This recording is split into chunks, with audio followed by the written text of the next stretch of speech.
Karen, the Young Adult Librarian at the Goshen Public Library, and I'm back with a brand new box of books to show you this week. So these are books I just got that we're going to add to the collection. And I'm going to give you a sneak preview. So I'm going to cut the box open. Let's see what we've got inside. The first book is called Burn Our Bodies Down, and it's by Rory Power. And it's got a pretty cool cover, if you can see that really well there. Okay, let's see what it's about.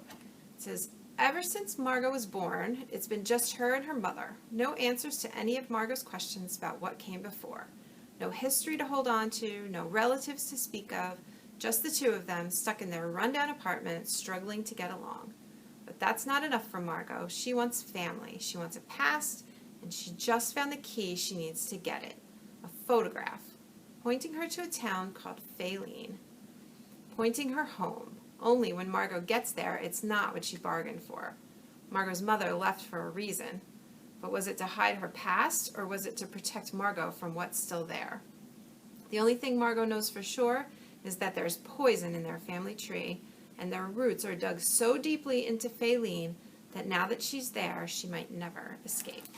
So that sounds like it might be suspenseful, maybe a little bit of mystery, probably realistic. The back of it says, the air burns me from the inside out. Fire is not like this, not the way I know it.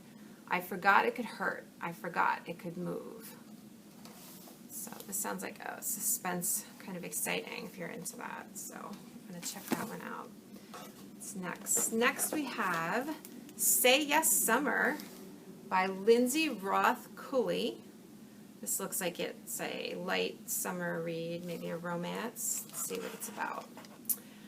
For as long as Rachel Brooks can remember, she's had her eyes on the prize. Straight A's, academic scholarship, college of her dreams. And it's all paid off. After years of following the rules and acing every exam, Rachel is graduating at the top of her class. She's ready to celebrate by doing absolutely nothing. Because Rachel has spent most of high school saying no. No to dances, no to parties, and most especially no to boys. Now, for the first time in her life, there's nothing stopping Rachel from having a little fun. Nothing, that is, except herself. So when she stumbles on a beat-up old self-help book, A Season of Yes, a crazy idea pops into her head. What if she just said yes to everything? And so begins a summer that changes Rachel forever. A summer of yes to new experiences and big mistakes, yes to rekindled friendships and unexpected romance, yes to seeing the world in a whole new way. And who knows, this adorable and heartwarming novel may just inspire your own summer of saying yes. So this looks like a perfect summer book, especially if you're looking for something new to try. And the back says, all you need is love and maybe a little ice cream. So it's pretty cute, right? All right, let's see, what do we have next?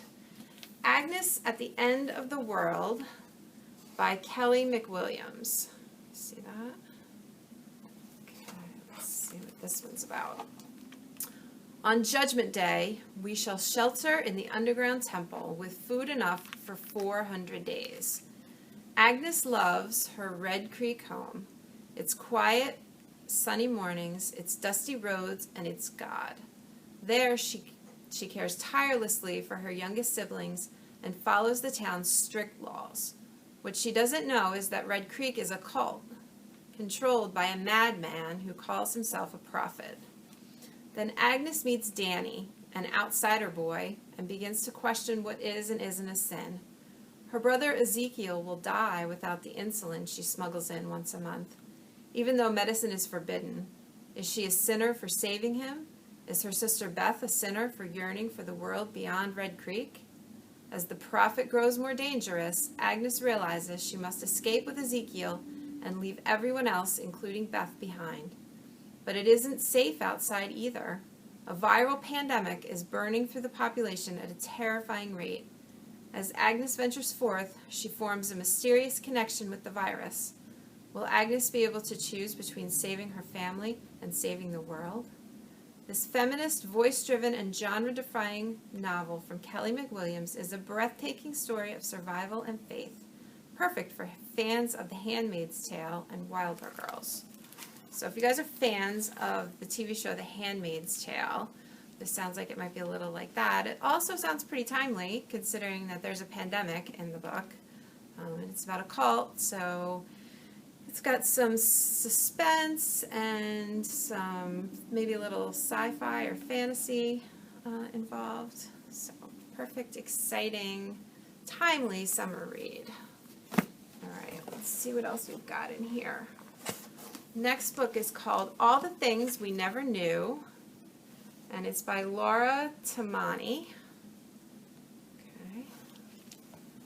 A story about first love, deep secrets, and the fate we create. Carly feels completely lost. She secretly wants to quit basketball, but has no idea what dream will take its place.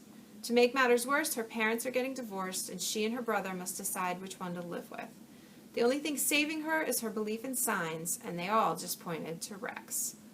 Rex craves love. He might be ESPN's high school basketball player of the year, but he's still lonely. His mother died giving birth to him, and he's sure his father blames him for it. Plus, Rex has moved to a new school where some of his new teammates hate him. But meeting Carly changes everything. With her, he experiences all the love he's ever wanted. From the moment Carly and Rex lock eyes at a high school basketball tournament, they believe their love is meant to be. But after choices are made, pain is faced, and secrets are revealed, will their love be history or destiny? Right, so maybe a little bit of a complicated romance, probably some sports in there. Sounds realistic, so if you like realistic fiction with a little bit of romance, this is probably a good choice for you. See what we've got. The State of Us by Sean David Hutchinson. This looks like it could be political. Let's see. When Dean Arnott's mother decides to run for president, it wasn't a surprise to anyone, least of all her son. But that doesn't mean that Dean was ready for the nonstop scrutiny that comes along with it. To the public, Dean is a button-down, shirt-wearing Republican, straight-A high school student. No one knows who Dean really is until Dean meets Dre Rosario. The problem is that Dre is the son of the Democratic opposition. It all starts when Dean and Dre find themselves locked together in the green room before their parents' first debate. The boys are surprised at their instant connection. Soon, chance meetings on the campaign trail become less left to coincidence, and Dean and Dre's friendship quickly becomes a romantic connection unlike any either of the boys have ever known. But if it wasn't hard enough being on opposite sides of the aisle, a shady third-party candidate suddenly claims to have pictures that will change everything. Pictures that could cause Dean and Dre's worlds to fall apart. It's a new modern-day star-crossed romance about what it really means to love your country, and most importantly, yourself. Okay, so this is a romance between two boys whose parents are running for president, and the secret that their parents probably don't want to get out. There's a picture on the back of our two main characters with Abe Lincoln. So if you want something a little political with a little bit of romance, check this one out. Alright, let's see what's next. Next we have a perfect book for our summer of Imagine Your Story called The Traitor Prince by C.J. Redwine. And this book, The Traitor Prince, is from the Ravenspire series. It's not exactly a series because the books have different storylines, but they are connected because they're written in the same fantasy world. So, Traitor Prince, and one of the Ravenspire books that we already own is this one called The Shadow Queen. This is a Snow White retelling, so if you like the Snow White story, you might want to check The Shadow Queen out, also by C.J. Redwine. You don't have to read The Shadow Queen before you read The Traitor Prince because they're separate stories. They just both happen to be in the Ravenspire world. But we do have The Shadow Queen if you're interested. The Traitor Prince, let's see which fairy tale retelling this one is, because all the books in the Ravenspire world are fairy tale retellings. So let's see what this one says. Ooh, hard time reading the back of this one. The Crown Prince of Akram has spent the last decade at boarding school, far from his kingdom, but his eagerly awaited return home is cut short when a mysterious impostor takes his place, and no one believes that Javan is the true prince. After barely escaping the impostor's assassins, Javan is thrown into Maghbara, Akram's most dangerous prison. The only way to gain an audience with the king and reveal Javan's identity is to fight in Maghbara's twice-yearly tournament. But winning is much harder than acting competitions at school, and soon Javan finds himself beset not just by the arena's terrifying creatures, but also by a band of prisoners allied against him, and even by the warden himself.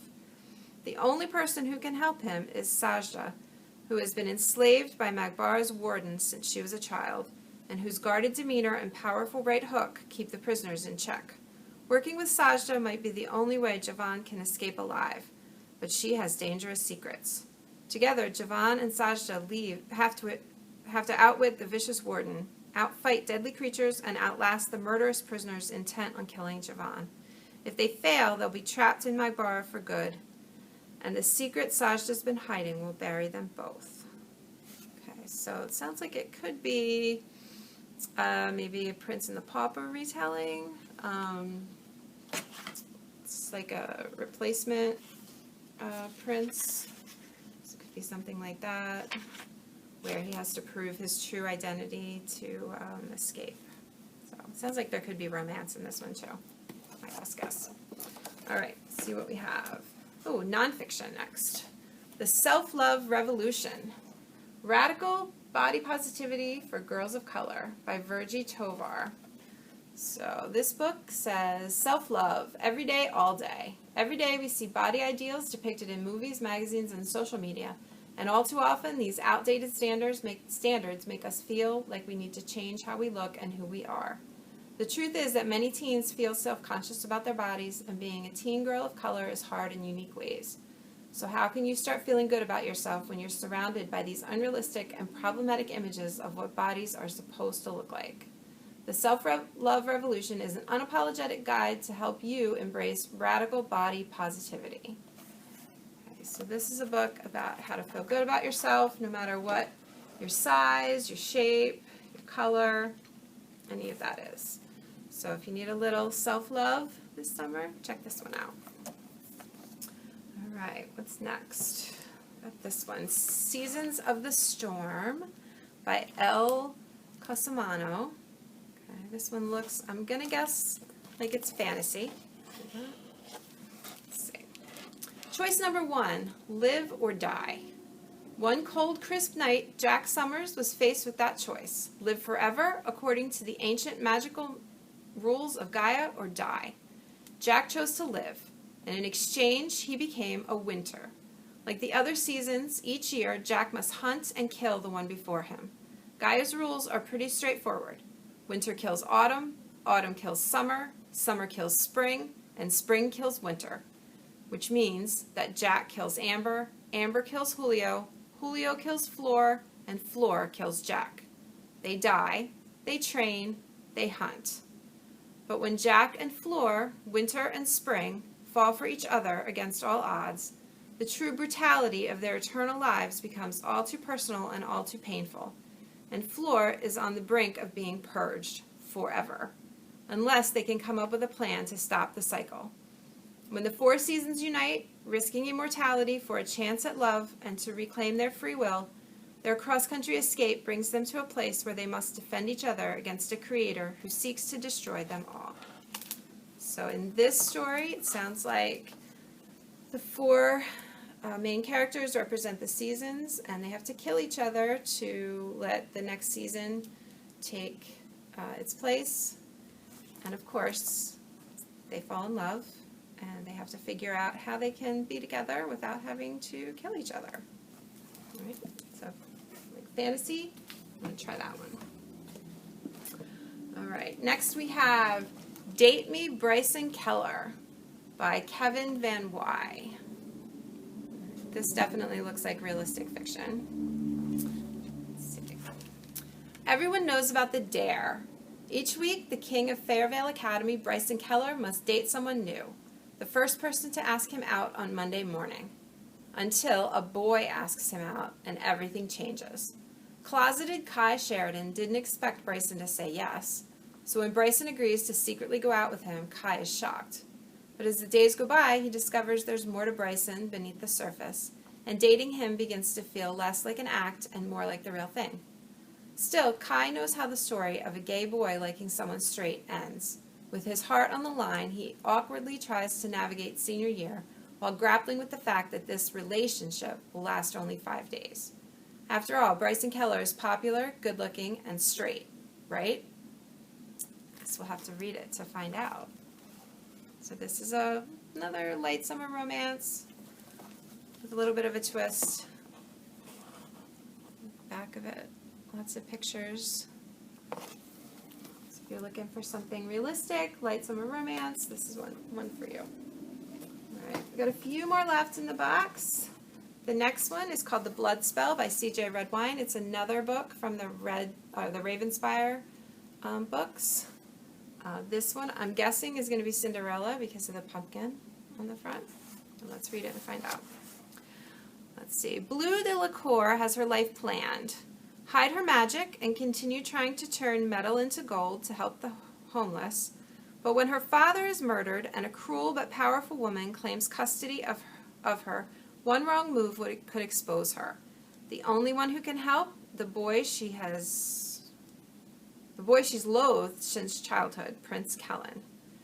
Kellen Renard is walking a thin line between political success and devastating violence. He must find a bride among the kingdom's head families, but escalating infighting makes that search nearly impossible. He's surprised to find that the one person who makes him feel like he can breathe is Blue, the girl who once ruined all of his adventures. When mysterious forces lead to disappearances throughout the kingdom, Blue and Kellen must work together to find the truth. With romance forbidden and evil rising, can Blue save those she loves, even if it costs her everything? So another fairy tale retelling. Remember, if you like fairy tale retellings, we've got the Shadow Queen with the Blood Spell and the Traitor Prince, all from the Ravenspire world. All right, next we have The Warrior's Curse by Jennifer Nielsen. This is the third book in a trilogy. The first book in that trilogy is this one, The Traitor's Game. The second one is The Deceiver's Heart. And this is the newest one, the third one, The Warrior's Curse. So instead of telling you what The Warrior's Curse is about, because I don't want to spoil it if you're interested in reading the series, I am going to tell you what the first book is about, The Traitor's Game.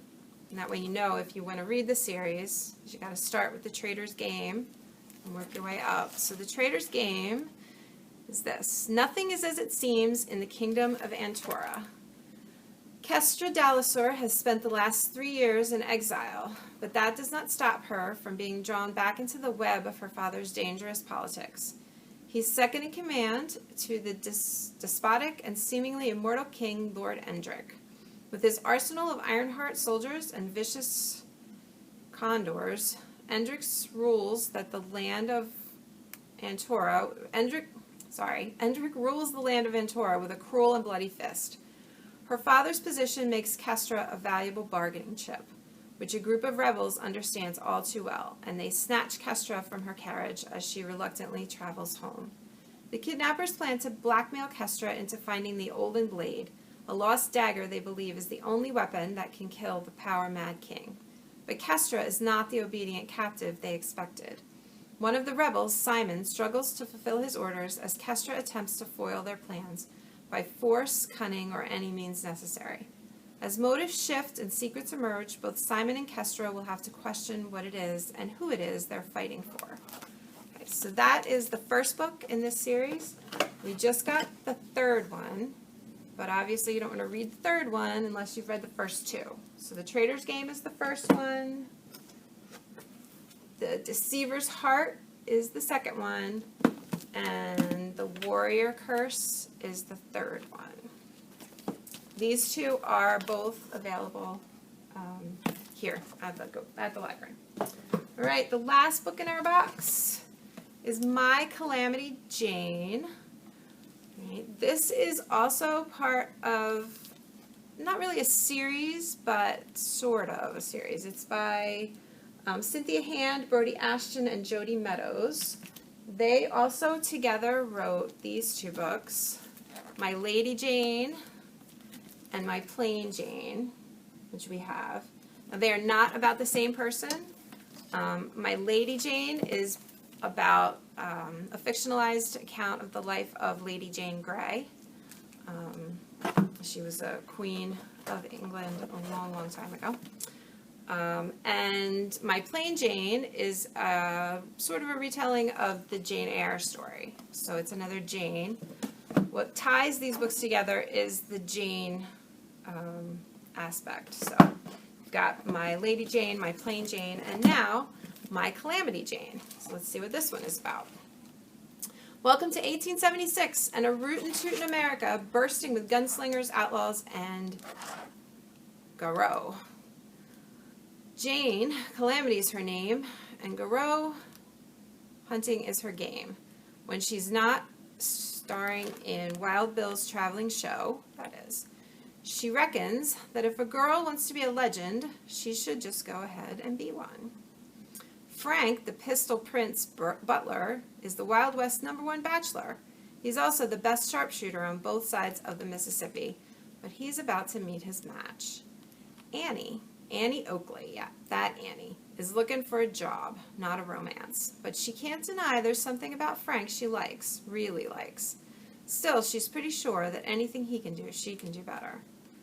After a Garou hunt goes south and Jane finds a suspicious-like bite on her arm, she turns tail for Deadwood, where there's been talk of a Garou cure. But things aren't always what they seem, meaning the gang better hightail it after her before they find it. They're a day late and a Jane short. So this one sounds like it's about Calamity Jane. It's got Annie Oakley in here and Calamity Jane. And I think, even though I probably butchered the pronunciation, when I said Garou, they probably meant Garou or Garou, which is, not really sure how to pronounce it, but I think it means werewolves. So, sounds like it's got a little bit of fantasy with the werewolf element, possibly.